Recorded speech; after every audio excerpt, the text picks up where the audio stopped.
한 군인이 있었습니다. 그 사람이 그 병원에 누워 있었고 그 군인 옆에는 한 군목 목사님께서 옆에서 돌보고 계셨습니다. 그 군인은 전쟁에 참여했다가 한 팔을 잃어서 치료를 받고 있는 중이었습니다. 목사님은 그 군인 옆에서 할 말을 잘 찾지 못하다가 겨우겨우 이렇게 말을 했습니다. 그래도 한 팔은 잃었지만 위대한 일을 위해서 한 팔을 잃었다는 사실을 반드시 기억하십시오. 그렇게 얘기를 했더니 군인이 이렇게 얘기를 했습니다. 목사님, 저는 팔을 잃지 않았습니다.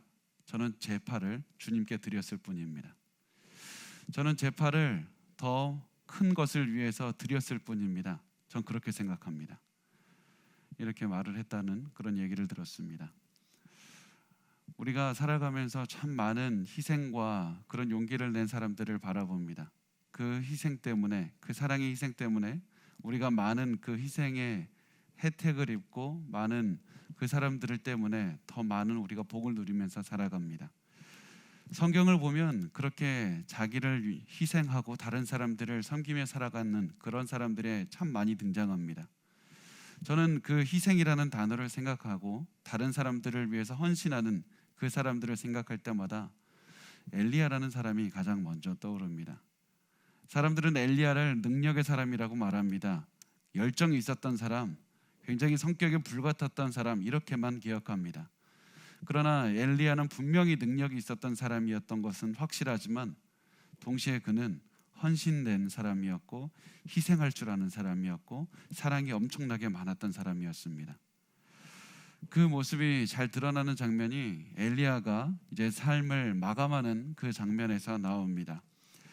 엘리야가 이제 이 땅에서의 삶이 거의 끝났을 때, 이제 하늘로 올라간다는 사실을 이제 알게 되었을 때, 이제 여행을 떠나게 됩니다. 자기의 제자들을 만나서 유언처럼 이렇게 말을 하고 이제 떠날 준비를 하게 됩니다. 그때 이 엘리야를 따라다니면서 한 엘리사라는 사람이 계속해서 엘리야를 따라다니면서 내가 그 당신의 뒤를 잇게 하십시오, 그렇게 얘기를 했습니다. 그 말씀이 열왕기하 2장 9절 말씀에 나옵니다. 우리 같이 한번 읽어보겠습니다. 시작. 건너매 엘리야가 엘리사에게 이르되 나를 내게서 데려감을 당하기 전에 내가 내게 어떻게 할지를 구하라. 엘리사가 이르되 당신의 성령이 하시는 역사가 갑절이나 내게 있게 하소서 하는지라. 여기서 엘리사가 갑절을 달라고 얘기를 합니다. 갑절을 달라고 하는 말의 의미에는 두 가지가 있습니다. 첫 번째는 무엇이냐면 나에게 장자의 복을 주십시오, 이런 의미가 됩니다. 장자의 복을 무슨 말이냐면 그 당시에는 그 아버지가 이제 부모님이 아이들을 낳은 다음에 첫째 아들에게는 다른 자식들보다 2배의 재산을 주었습니다. 왜 그랬냐면 이 첫째 아들은 부모님을 모시고 살았어야 됐기 때문에 다른 자식들보다 더 많은 부모님을 부양하는 데 필요한 더 많은 재산이 있어야 됐기 때문이었습니다. 그래서 이 첫째 아들은 부모님에게 더 많은 재산들을 받았습니다. 갑절의 재산을 받았습니다. 그래서 이것을 갑절의 복이라고 이렇게 표현을 하고 있습니다. 엘리사가 엘리야에게 갑절의 복을 달라는 말은 엘리야에게 내가 그 장자권을 받기로 합니다. 내가 당신의 자리를 이어받기로 합니다. 당신이 지금 이 시대의 선지자들의 가장 리더가 되고 우두머리가 되었듯이 나도 그 자리 갖기로 합니다. 이렇게 영적인 능력과 리더십을 원했습니다. 이 갑절의 복을 달라는 말은 또 한 가지 의미가 있는데 바로 2배의 복을 달라는 의미입니다. 그 말 그대로 내가 당신보다 더 많은 복을 받았으면 좋겠습니다. 이렇게 엘리사가 엘리야의 갑절의 복을 받게 해달라고 말을 했을 때 엘리야가 대답을 합니다. 열왕기하 2장 10절 말씀을 우리 같이 읽어보겠습니다. 시작. 이르되 내가 어려운 일을 구하는도다. 그러나 나를 내게서 데려가시는 것을 내가 보면 그 일이 내게 이루어지려니와 그렇지 아니하면 이루어지지 아니하리라 하고. 지금 엘리야가 엘리사에게 너 갑절의 복을 받는 것이 참 어려울 것이다, 이렇게 말을 합니다. 참 저는 이 말씀을 보면서 처음에는 이해가 가지 않았습니다. 왜냐하면 그냥 엘리사가 엘리야에게 그냥 나 갑절의 복을 주십시오 했을 때 그래 너 기도 한번 해보자. 너 기도하고 거기서 한번 하나님께서 주시면 받는 거지. 그냥 이렇게 얘기를 하면 참 쉬웠을 텐데 자 이거 어려운 것이다.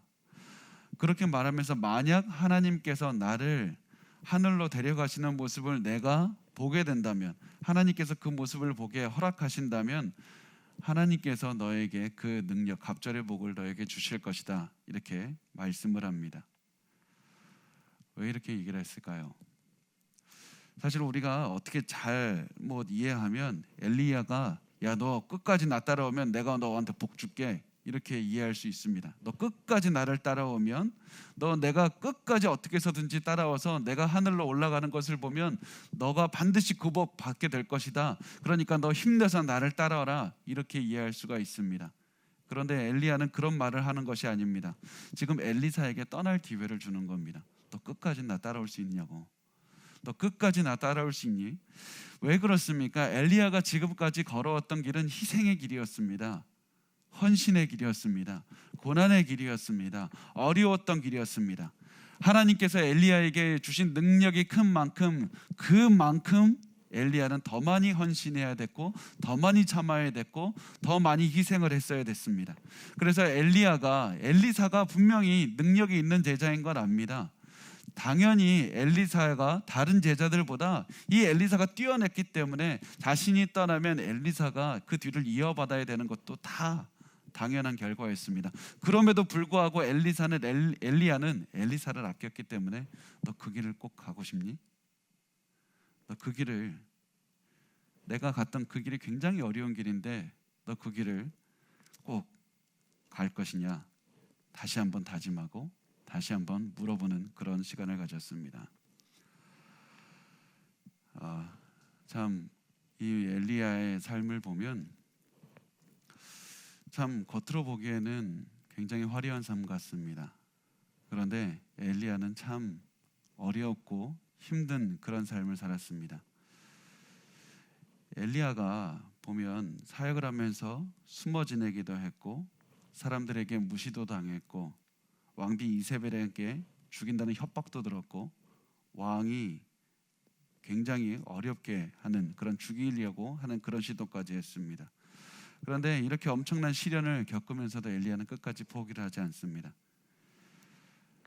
그리고 엘리야가 했던 가장 위대한 것이 무엇이냐면 엘리야는 그 모든 사역을 하면서 굉장히 어려웠는데 그 모든 자기를 죽이려고 하는 사람들 사이에서도 결국에선 무엇을 하냐면 기적을 행합니다.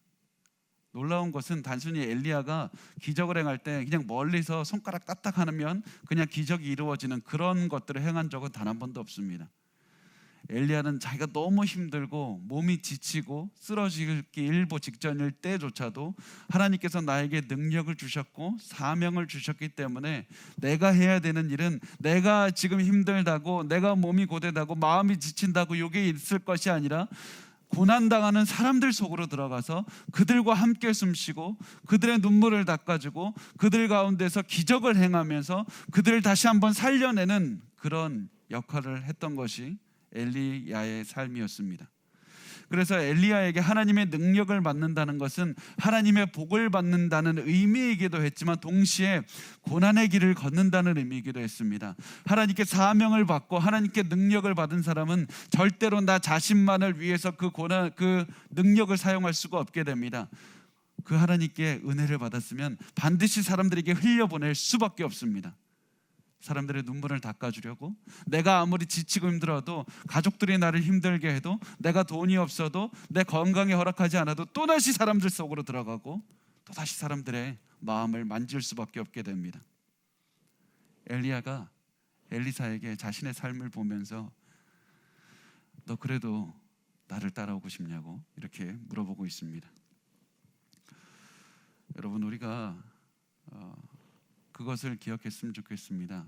우리도 하나님께 많이 능력을 달라고 기도합니다. 하나님 우리에게 많은 능력을 주십시오. 세상을 살아가는데 하나님의 능력이 필요합니다. 하나님 많은 힘을 주십시오. 능력과 하나님 모든 것들을 달라고 기도할 때, 재정의 능력, 건강의 능력, 많은 능력을 달라고 기도할 때 하나님께서는 그것을 주시기 전에 우리에게 먼저 물어보십니다. 내가 너에게 복을 줄 때는 그 복을 받는 것에서 그치는 것이 아니라 흘려보내야 되는데 너 그것을 흘려보낼 수 있느냐? 흘려보내는 게 쉽지는 않아. 그렇지만 그래도 흘려보낼 수 있냐고.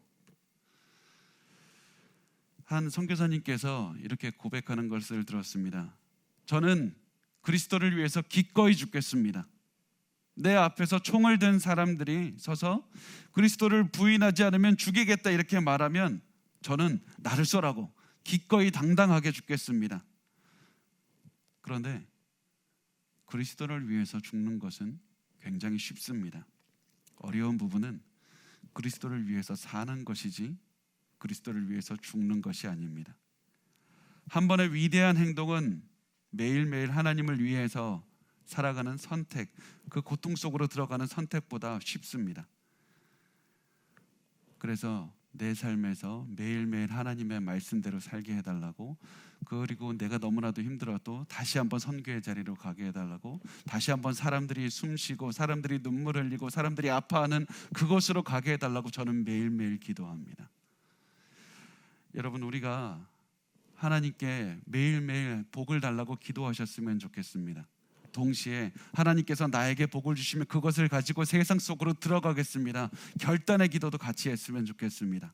하나님께서는 항상 우리에게 복을 달라고 기도하는 우리에게 물어보시기 때문입니다. 내가 너에게 복을 주면 그것을 가지고 어떻게 사용할 것이냐?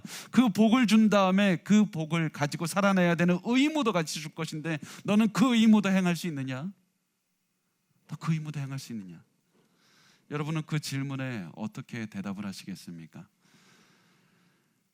엘리야가 너 내 자리는 힘든 자리다, 돌아가라 이렇게 기회를 줄 때 엘리사는 말을 합니다. 우리 열왕기하 2장 2절 말씀을 같이 읽어보겠습니다. 시작. 엘리야가 엘리사에게 이르되 청하건대 너는 여기 머물라, 여호와께서 나를 베델로 보내시느니라 하니 엘리사가 이르되 여호와께서 살아계심과 당신의 영혼이 살아있음을 두고 맹세하노니 내가 당신을 떠나지 아니하겠나이다 하는지라. 예, 두 사람이 베델로 내려가니 엘리사가 나는 고난을 당하더라도 나는 그 능력을 받아서 나는 사역을 감당할 것입니다 이렇게 얘기합니다. 나는 당신처럼 어려운 일을 겪게 되더라도 나는 그 길을 포기하지 않을 겁니다. 하나님과 사람들을 섬기면서 살아가겠습니다. 엘리사가 순진해서 아무것도 몰라서, 엘리야에 대해서 아무것도 몰라서 이런 얘기를 하는 것이 아닙니다. 방금 전에 어떠한 일이 있었냐면 엘리야가 나 너무 힘듭니다 하나님, 나 너무 힘듭니다 하나님 정말 너무 힘듭니다. 그래서 많은 학자들이 얘기합니다. 엘리야가 아마 우울증에 걸렸을 것이라고, 너무 힘들고 너무 그런 괴로움에 있어서 우울증까지 걸렸을 것이라고 이렇게 얘기를 합니다. 엘리사가 엘리야의 모습들을 다 알고 있습니다. 그러면서 내가 엘리야의 길을 받으면 나도 저렇게 어려움을 겪지 않을까? 나도 참 힘들지 않을까? 그런 생각이 동시에 들었을 겁니다. 그럼에도 불구하고 엘리사는 그럼에도 불구하고 제가 당신의 자리로 가겠습니다. 나 당신께서 감당하신 그 사역 나도 감당하겠습니다. 그래서 엘리사가 갑절의 능력을 달라고 할 때 하나님 단순히 나에게 저 사람에게 준 능력 2배를 주셔서 나로 화려하게 하소서, 능력 갖게 하소서, 나로 많은 사람들 앞에서 드러나게 하소서, 이것이 아니라 하나님 나는 끝까지 하나님을 섬기겠습니다. 하나님 나는 어떠한 경우에도 하나님을 따르겠다는 결연한 마음으로 엘리야를 따르고 있었던 것이었습니다. 그런데 이때 엘리야의 그 사역을 단순히 화려한 삶, 단순히 그랬던 능력, 직위 이런 것만 더 집중해서 바라봤던 사람들이 있었습니다. 누구냐면 바로 엘리야의 나머지 제자들이었습니다. 하나님께서 엘리야를 데려가실 줄을 엘리야도 알았고 엘리사도 알았고 나머지 엘리야의 제자들도 다 알고 있었습니다. 엘리야가 이제 자기의 삶을 마무리하려고 나머지 제자들을 만나려고 이리저리 다니고 있을 때 그 사람들에게 아마 엘리야가 이제 자기의 끝이 왔다고 얘기를 했을 수도 있습니다. 아니면 하나님께서 그들에게 알려주셨을 수도 있습니다. 이렇게 마지막으로 유언 같은 말을 하고 있었을 때 이 선지 생도들이 엘리사에게 개인적으로 와서 이렇게 말을 합니다. 열왕기하 2장 3절 말씀을 같이 읽겠습니다. 시작. 베들에 있는 선지자의 제자들이 엘리사에게로 나와 그에게 이르되 여호와께서 오늘 당신의 선생을 당신의 머리 위로 데려가실 줄을 아시나이까 하니 이르되 나도 또한 아노니 너희는 잠잠하라 하니라. 하나님께서 엘리야를 당신의 머리 위로 데려가실 것입니다. 이 말은 당신의 머리 위에 이제 아무도 없을 것입니다. 하나님께서 당신의 위에 아무도 없어서 당신이 제일 높은 사람이 될 것입니다. 그래서 당신이 우두머리가 될 텐데 결국에서는 이 사람 하나님께서 데려가서 없애실 사람 왜 따라가고 있습니까? 가만히 있어도 되지 않습니까? 굳이 당신이 이제 리더가 될 것인데 따라다녀야 될 이유가 있습니까? 왜 굳이 그렇게까지 하냐고 제자들은 이렇게 말을 합니다. 이 사람들은 엘리사가 지금 엘리야가 걸어왔던 그 마음의 헌신과 그 수고와 눈물과 땀을 기억하지 못하고 단순히 엘리야의 그런 화려한 모습만 기억하고 있었습니다. 그래서 엘리야가 죽을 것이라는, 조금 있으면 이 세상을 떠날 것이라는 사실을 아니까 더 이상 엘리야를 따라갈 필요를 느끼지 못했습니다. 그리고 엘리사는 그 말을 듣고 한마디로 이렇게 일축합니다. 열왕기하 2장 3절과 5절을 보면 나도 또한 아노니 너희는 잠잠하라. 나도 안다. 잠잠하라. 엘리사가 지금 내가 엘리야의 어떤 능력 받고 싶어서 가는 줄 아느냐? 직위 받고 싶어서 가는 줄 아느냐? 내가 어떤 화려한 삶을 누리기 위해서 너희보다 앞장서기 위해서 살아가는 것이 아니라 내가 지금 그분의 인생을 따라가고 있다. 나도 엘리야처럼 사람들을 사랑하며 살아갈 것이고 하나님을 사랑하며 살아갈 것이고 그 앞에서 어떠한 고난이 있든지 어떠한 헌신을 해야 되는지 간에 나는 그것을 두려워하지 아니하고 엘리사처럼 나도 살아갈 것이다. 단호하게 다짐하면서 또다시 따라가는 겁니다. 여러분, 여러분이 하나님의 말씀을 따라갈 때 많은 사람들이 왜 그렇게 사냐고, 왜 그렇게 바보같이 삽니까? 왜 그렇게 손해보면서 삽니까? 왜 그렇게 순진하게 살아갑니까? 왜 세상을 이렇게 알지 못합니까? 그 목소리들이 세상에서 들려올 수도 있고 가정에서 들려올 수도 있고 때로는 교회 안에서 들려오기도 합니다. 그럴 때 우리가 엘리사의 마음을 가졌으면 좋겠습니다. 우리는 나도 다 압니다. 그럼에도 불구하고 나는 이 예수 그리스도를 사랑하는 사람으로서 예수의 제자로서 난 끝까지 사랑하면서 살아갈 것입니다. 이제 엘리사가 그런 마음으로 엘리야를 따라가는데 하나님께서는 굉장히 놀라운 장면을 엘리사의 눈앞에서 보여주셨습니다. 그게 뭐냐면 엘리야를 모세처럼 대하시는 겁니다. 열왕기하 2장 8절 말씀이 정말 성경에서 중요한 구절입니다. 혹시라도 하이라이트가 있으신 분들은 줄을 치셔도 참 좋겠습니다. 같이 읽겠습니다. 시작. 엘리야가 겉옷을 가지고 말아 물을 치매 물이 이리저리 갈라지고 두 사람이 마른 땅 위로 건너더라. 이렇게 써 있습니다. 물이 이리저리 갈라졌다는 표현을 보고 우리가 물이 막 여러 갈래로 갈라졌다고 이렇게 생각할 수 있지만 그 표현이 뭐였냐면 물 가운데로 길이 났다는 뜻입니다. 물이 양쪽으로 나뉘었다는 뜻입니다. 어떤 의미입니까? 마치 모세가 홍해를 갈랐듯이 지금 엘리야가 쳤더니 물이 갈라졌다. 하나님께서 모세보다 위대한 선지자는 아니지만 여기에 하나님께서 친히 말씀하시는 겁니다. 엘리야가 모세와 같은 선지자다.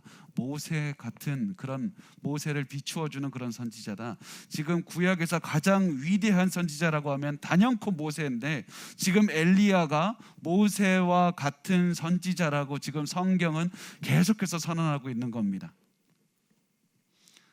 그래서 우리가 참 이 말씀을 보면서 우리가 느낄 수 있는 것은 야, 모세와 엘리야가 참 비슷한 점이 많구나. 모세도 위대한 능력이 있었습니다. 모세도 엄청난 기적들을 많이 행했습니다. 그런데 그것과는 또 다르게 단순히 화려한 삶만 살았던 것이 아니라 이스라엘 사람들을 위해서 사랑하면서 자신의 목숨마저 버려가면서 끝까지 사랑하면서 살았고 그 사랑 때문에 엄청나게 고생을 했습니다. 그러다가 결국에서는 가나안 땅 앞에 가나안 땅을 들어가지 못하고 죽음을 경험하는 그런 삶을 살았습니다. 엘리야도 모세처럼 많은 능력이 있었습니다. 그리고 많은 기적을 행했습니다. 사람들을 사랑했습니다. 고생도 많이 했습니다. 그런데 이제 마치 모세처럼 하나님, 나 이제 더 이상 하고 싶은 그런 마음이 없습니다. 그렇게 구하자 하나님께서는 이제 엘리야를 하늘로 데려가시기 준비를 하고 있었습니다. 엘리사가 이 모세와 엘리야의 그 모습이 아마 보여졌을 겁니다. 이 사람들은 우리보다 훨씬 더 성경에 대해서 잘 아는 사람들이었기 때문에 모세의 모습과 엘리야의 모습을 보면서 저들이 갔던 길을 나도 가야 되는 거구나. 하나님의 사람들이 지고 가는 그 무게가 무엇인지 깨달았을 겁니다. 능력을 받는 사람은 단순히 능력을 받는 것에서 그치는 것이 아니라 그 어떠한 짐을 지고 가야 되는지 그 무거운 무게를 체험했을 겁니다. 그렇게 결연한 마음으로 엘리야를 따라가다가 결국에서는 엘리야가 하늘로 올라갈 때 엘리사가 그 모습을 보고 이렇게 외쳤습니다. 열왕기하 2장 12절 말씀으로 한번 읽어볼까요? 시작. 엘리사가 보고 소리 지르되 내 아버지여 내 아버지여 이스라엘의 병거와 그 마병이여 하더니 다시 보이지 아니하는지라. 이에 엘리사가 자기 옷을 잡아 둘로 찢고, 이 말씀을 보면 제가 여러 번 말씀을 드리지만 2번 반복해서 부르는 것이 보통 사랑의 표현으로 쓰일 때가 참 많이 있습니다. 그래서 내 아버지여 내 아버지여, 참 내가 사랑하는 내 아버지 우리 엘리야 선생님, 내 사랑하는 분, 굉장히 안타깝게 지금 절규를 하고 있습니다.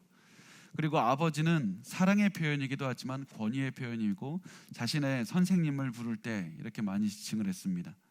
내 사랑하는 선생님. 그리고 이렇게 말합니다. 이스라엘의 병거와 그 마병이요.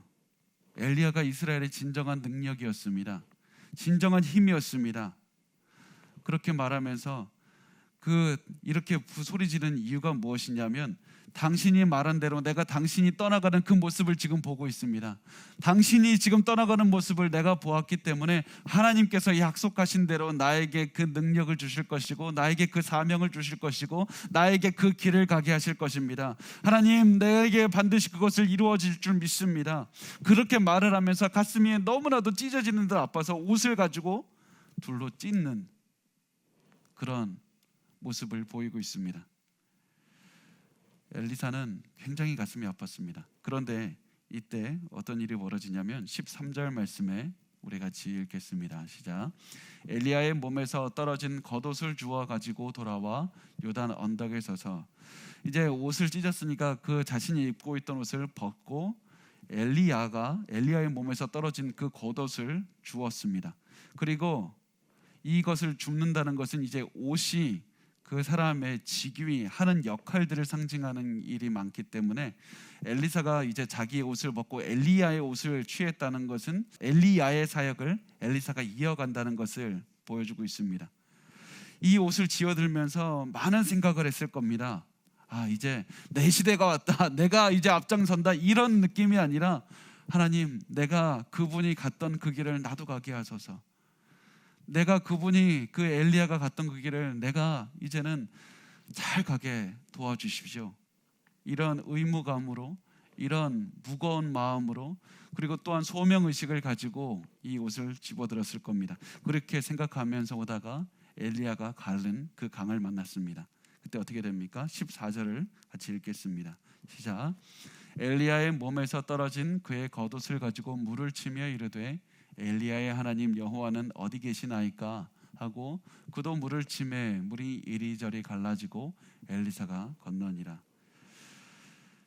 지금까지 엘리야를 통해서 일하셨던 하나님께서 엘리사를 통해서 일을 하십니다. 이렇게 말을 하면서 엘리야와 함께 하셨던 하나님, 나와도 함께 하소서, 이렇게 말하고 엘리야의 옷으로 물을 쳤더니 물이 또다시 홍해처럼 반으로 갈라지게 됩니다. 이렇게 갈라지는 모습을 보고 엘리사가 이렇게 생각했을 겁니다. 나도 이제 모세처럼 엘리야처럼 많은 능력을 행할 것입니다. 그러나 이제부터는 내가 나를 위해서 사는 것이 아니라 하나님의 영광을 위해서 살아갑니다. 하나님께서 주신 사명을 위해 살아갑니다. 하나님께서 보내주신 그 사람들 속으로 들어가겠습니다. 그들 가운데 기적을 베풀고 그들 가운데 많은 사람들을 살리면서 살아가겠습니다. 끝까지 충성하겠습니다. 이런 마음으로 이렇게 들어갔습니다. 그런데 그 엘리사가 돌아갔을 때, 그동안에 그 엘리야가 살아있을 때 엘리사에게 와서 당신 저 엘리야 왜 따라갑니까? 말하던 그 제자들이 엘리사 주변으로 왔습니다. 이 사람들도 엘리사가 엘리야의 그 사역을 물려받은 것을 다 알고 있었습니다. 그런데 이 사람들은 엘리사가 돌아오자 엘리사를 신봉하지 않습니다. 엘리사를 믿지 않습니다. 엘리사를 오히려 의심합니다. 당신이 진짜로 엘리야의 그 뒤를 이은 사람이 맞습니까? 분명히 이들이 엘리야가 겉옷으로 물을 홍해를 가르는 것을 보았고 똑같은 기적을 엘리사가 행하는 것을 봤기 때문에 엘리사가 엘리야의 사역을 이어받았다는 것을 알고 있었습니다. 그러나 그 사람들은 그 인정하지 않습니다. 엘리사의 권위에 반합니다. 그래서 우리가 엘리야의 그 시체를 그 몸을 찾으러 가겠다고 계속해서 얘기를 할 때 엘리사가 가지 말라고 합니다. 가지 마십시오. 하나님께서 데리고 올라가는 거 내가 직접 봤으니까 가지 마십시오. 그런데 이 사람들이 계속해서 엘리사의 말을 듣지 않고 가겠다고 나 당신의 말을 믿지 못하겠습니다. 그래서 열왕기하 2장 17절에서 이렇게 얘기를 합니다. 무리가 그로 부끄러워하도록 강청하매. 이 말의 의미는 이런 겁니다. 엘리사가 내가 이 정도까지 말했는데 이 말을 안 믿나? 내가 이렇게까지 말해야 되나? 이런 생각이 들 정도로 엘리사가 말을 했다는 겁니다. 결국에서는 사람들이 말을 듣지 않자 엘리야의 몸을 찾아보라고 이렇게 떠나게 허락했습니다. 그런데 결국에서는 엘리야의 몸을 찾지 못하고 돌아왔을 때 엘리사는 그들의 마음에 야, 내 말이 맞잖아. 왜 내 말 안 들어?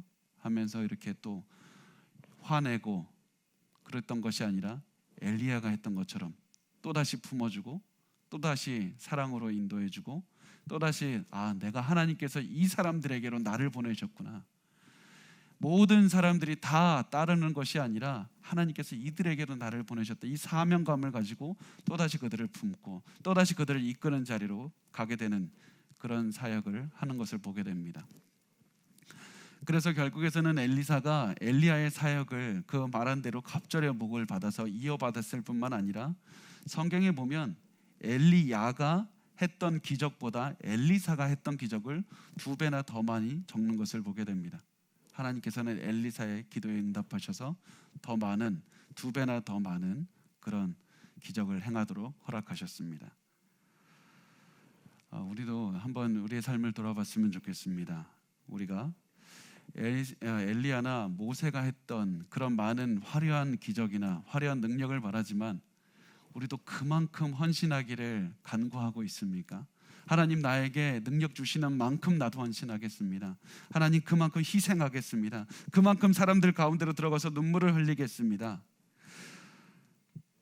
여러분, 하나님께서 주시는 기적을 잘 생각해 보면 마치 엘리야가 아무리 큰 고난 가운데 있어서도 그들 가운데로 들어가서 그들 가운데서 같이 아파하고 그들 가운데서 같이 눈물을 흘리고 그들의 눈물을 닦아주신 다음에 그리고 그런 상황에서 기적이 발생했던 것처럼 하나님께서는 우리에게 더 많은 능력을 보여주시기 위해서 더 많은 기적을 체험하게 하시기 위해서 우리를 더 많이 어려운 곳으로 보내십니다. 우리의 많은 헌신이 필요한 곳으로 보내십니다. 우리가 더 많이 사람들을 안아주고 눈물을 흘려야 되는 그런 곳으로 보내십니다. 그리고 그곳에서 내가 너희에게 준 그 능력을 베풀라고 능력을 흘려보내고 내가 너희에게 준 그 은혜를 흘려보내라고 말씀을 하고 있습니다. 그래서 능력을 받는 사람은 반드시 기뻐하고 즐거워해야 되지만 동시에 희생과 고난을 각오해야 됩니다. 하나님께서는 우리에게 능력을 주시고 기쁨을 주시면서 그 기쁨을 흘려보내라고 말씀을 하고 있습니다. 그래서 우리가 항상 하나님께 기도하면서 하나님 더 많은 능력을 주시고 더 많은 복을 주십시오 라고 기도할 때 하나님께서 우리에게 항상 물어보신다는 것을 기억하셨으면 좋겠습니다. 내가 너에게 능력을 주는 그만큼, 복을 주는 그만큼 너는 더 많이 사랑해야 되고 더 많이 미랄처럼 썩어져야 될 텐데 너 그것을 할 수 있느냐?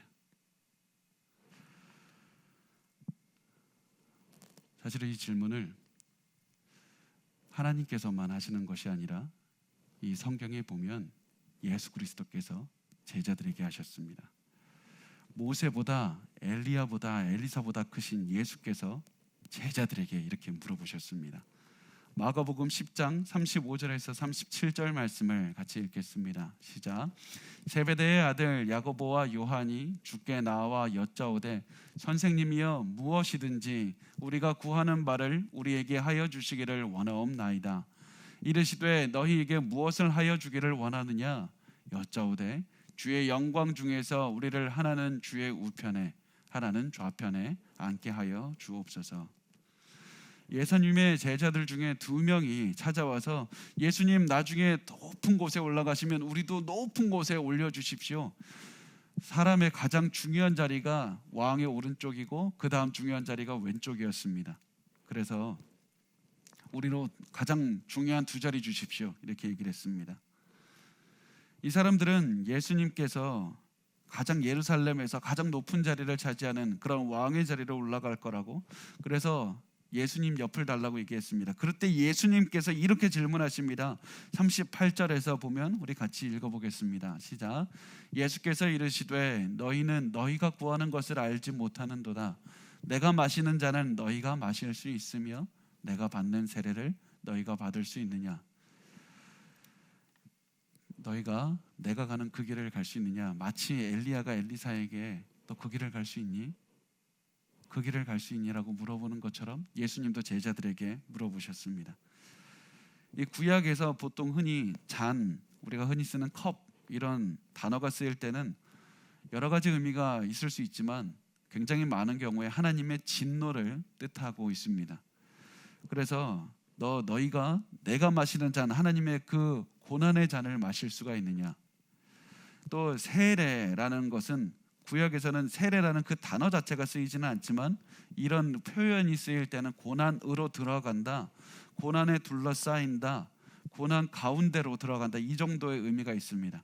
그래서 세례라는, 너는 내가 받는 세례를 받을 수 있느냐, 너는 내가 받는 고난을 받을 수 있느냐, 이렇게 예수께서 질문하셨습니다. 예수님께서 하셨던 말씀의 의미가 무엇이냐면 내가 많은 사람들을 살리기 위해서 기적을 행한 것이고, 많은 사람들을 결국에선 사랑해서 나의 삶을 희생하면서 사람들에게 많이 베풀어 주었고 병을 고쳐 주었고 많은 능력을 베풀어 준 것이다. 그러나 결국에서는 이 사람들을 사랑했기 때문에 하나님의 저주를 내가 받을 것이고 하나님의 고난을 받을 것이다. 너희도 나를 따르려면 이처럼 많은 고난을 당해야 된다. 하나님께서 많은 기쁨을 주시고 많은 복을 주실 것이고 너희를 통해서 많은 역사를 이루실 것이지만 동시에 너희는 나처럼 고난을 당할 것이다. 너희 그것을 할 수 있겠느냐? 이렇게 물으셨습니다. 우리 39절 말씀을 같이 한번 읽어볼까요? 시작. 그들이 말하되 할 수 있나이다. 예수께서 이르시되 너희는 내가 마시는 잔을 마시며 내가 받는 세례를 받으려니와. 야고보와 요한은 예수님께서 하시는 말씀의 의미를 100% 이해하지는 못했습니다. 그래서 그냥 우리 할 수 있습니다. 어느 정도의 고난은 우리도 당할 수 있습니다. 어려운 건 아니지 않습니까? 그 정도 견디지 못하겠습니까? 예수님은 할 수 있습니다라고 얘기를 했습니다. 그런데 예수님께서 걸어가셨던 삶은 어떠한 누구도 가기 싫어하는 그런 길이었습니다. 한 기독교인 작가가 이렇게 쓴 것을 봤습니다. 모세와 엘리야와 예수님이 살았던 길은 겉으로는 화려해 보이지만 어떻게 보면 굉장히 초라해 보이는 길이었다. 모세는 그렇게 가고 싶어 했던 가나안 앞에서 죽었고 엘리야는 우울증에 시달렸으며 예수님은 사람들에게 거절당하고 십자가에 달리셨다. 하나님께서는 우리에게 내가 너에게 반드시 많은 복을 주리라.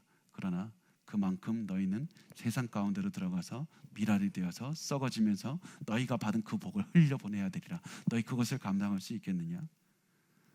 이렇게 물어보십니다. 그리고 우리가 그 모든 질문에 아멘이라고 대답할 수 있었으면 좋겠습니다.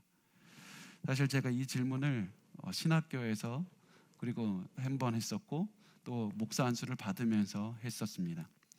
하나님, 내가 그 길을 절대로 두려워하지 않고 하나님 감당하게 하소서. 하나님, 많은 복을 나에게 주셔서 나는 감당할 수 없습니다. 그러나 성령께서 함께 하시면 저 감당할 수 있습니다.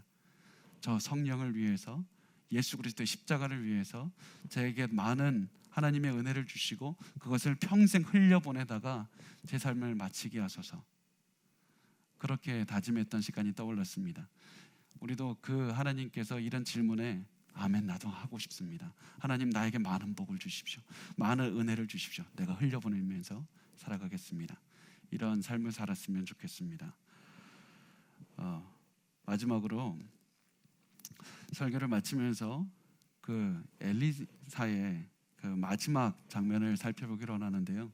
엘리사가 이렇게 하나님을 위해서, 사람들을 위해서 헌신한 그 삶을 살았던 엘리사, 그의 마지막 모습이 어땠냐면 이랬습니다. 열왕기하 13장 20절과 21절 말씀입니다. 같이 읽겠습니다. 엘리사가 죽으니 그를 장사하였고 해가 바뀜에 모압 도적대들이 그 땅에 온지라.